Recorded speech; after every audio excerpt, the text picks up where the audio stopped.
Every recording tutorial ever will be telling you that you need to record a DI. That's clear enough. But once you have about 10 DI tracks, all with an instance of Neural DSP running on your computer, your hardware will start to feel it. On the other hand, if you were to record using just one amp sim instance as an input effect, you would lose all the versatility of having the DI signal, and you'd be locked on to that single tone until you re-record. Well, how about bouncing down as you go? Do you really want to be doing all of that in the middle of your creative flow? In this video, I will be showing you the best way to record your riffs. It will allow you to have cake and eat it too. We'll be minimizing CPU usage, maximizing productivity, all while holding on to the versatility of the DI track.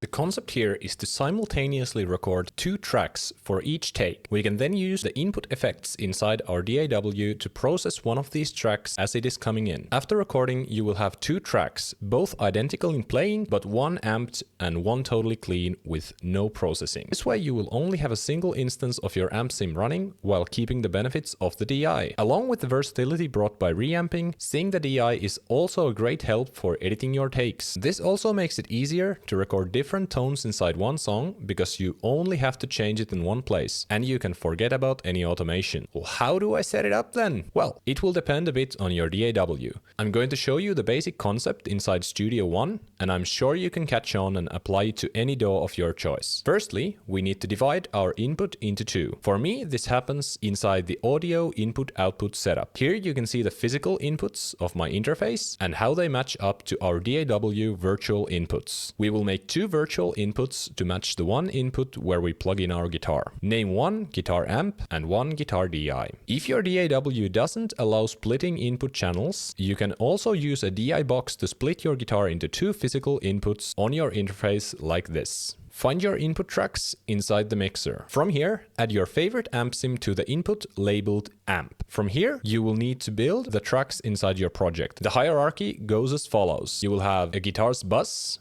which is the folder that will be holding everything. Inside it, you will have the monitor track and 2 folders, guitar left and guitar right. Inside these folders, you will have guitar left amplifier and guitar left DI. Same for guitar right amp, and guitar right DI. You can repeat this structure for as many guitar tracks as you need. For example, my template has this times 4, and I sometimes still need to add more for leads. But remember, no matter how many you need, there will always only be one instance of your amp sim, so it doesn't affect performance. Now that we have our track hierarchy built, we need to route them properly. For inputs, route the DI input to the tracks labeled DI, and then route the amp input to the tracks labeled amp. You should also route the amp input to the monitoring channel so that your monitoring audio will always be in the center. For outputs, you simply need to disable the output of your DI tracks and then pan the amp tracks to your liking. My recommendation is that you also route the amp tracks to a bus to be processed together later.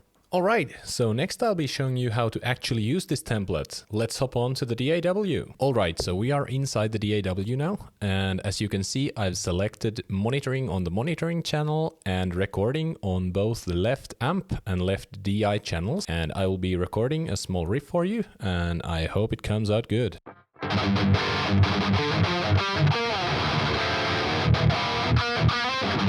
And I'll record the other side of camera. And as you can see, it's that easy.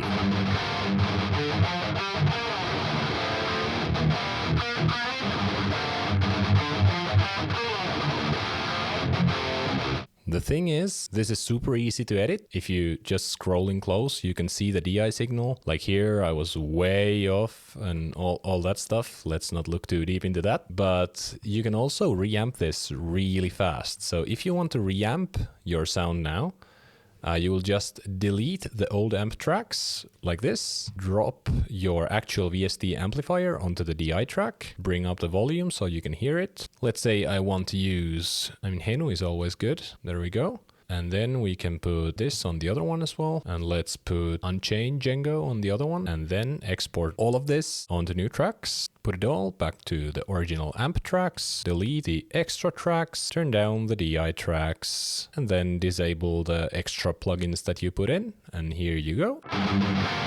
Reamp guitars.